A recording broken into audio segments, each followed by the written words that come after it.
When I first returned to Ukraine after the Russian invasion, it was 3 months from the start and Kiev had just been liberated. So the destruction was overwhelming, with so many houses destroyed, bullets scattered on the ground, and atmosphere still kind of chaotic. I thought after 2 years there wouldn't be much left to show in terms of destruction. However, the reality is far more complex.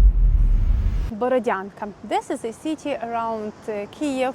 This city was heavily destroyed during the moment when Russia was trying to occupy Kiev.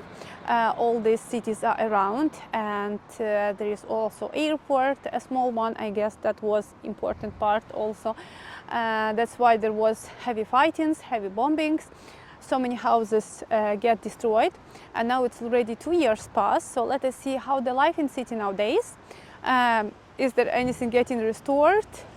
How is the things? And let's watch. Even with international support, the ongoing fighting and daily destruction make it difficult to manage the restoration effectively. In the end, it's Russia that must held accountable and should bear the cost of rebuilding, not the Western and local taxpayers. Even it's already 2 years past since Russia was trying to occupy this area, you can still feel the smell of all these burned things, and you can find a lot of trash everywhere, and the atmosphere is still there. Nothing really disappeared. You know, all these buildings used to have inside some decorations, plaster, wallpaper, and so on. And now you can see just bricks. So actually, there is nothing at all there. All burned. That's crazy.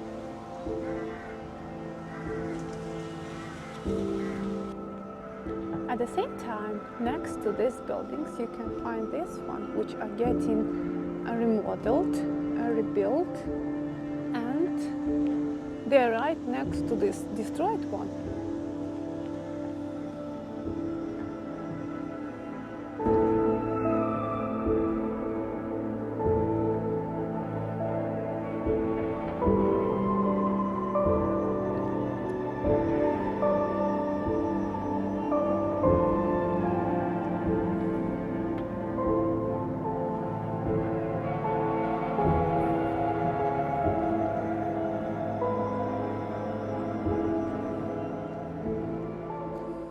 Behind these yellow fences, you can see the buildings being restored with the support of the State Agency of Restoration.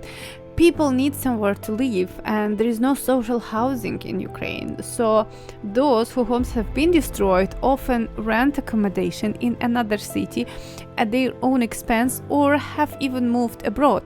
However, I would say most residents of these regions either live with their relatives or rent housing.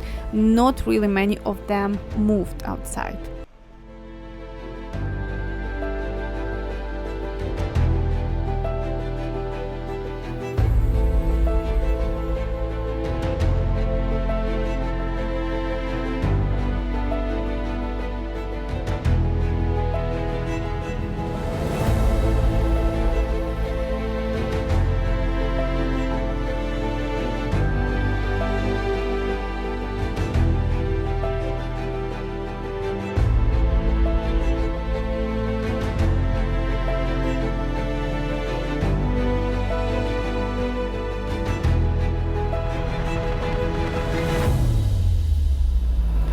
You know, sometimes when you look at before and after pictures, you can see how many things have been restored, often even better than before. This is especially true for businesses because it's easier for them to build and to find a fund, especially if they are chains. Anyway, for example, I came across the gas station that had been completely flattened, but now it's fully rebuilt and they rename it Phoenix.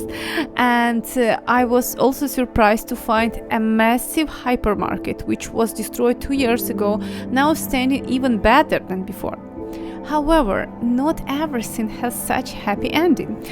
What pains me the most is actually the situation in the villages around Kiev, because most of the villages from the Belarusian border to the outskirts of Kiev were completely occupied by Russians, and yet no one really talks about them. But if you drive through these areas today, you will still see fences scarred by the shrapnel and water towers destroyed, and the lack of real effort to finance the necessary repairs. Many people still have their homes completely destroyed. There are no home at all, just the hole on that place. And there is no clear plan, even if they could ever have their house rebuilt, even on its basic level. So the things is complex and it's painful. And for now, there is no perspectives. How could it be better?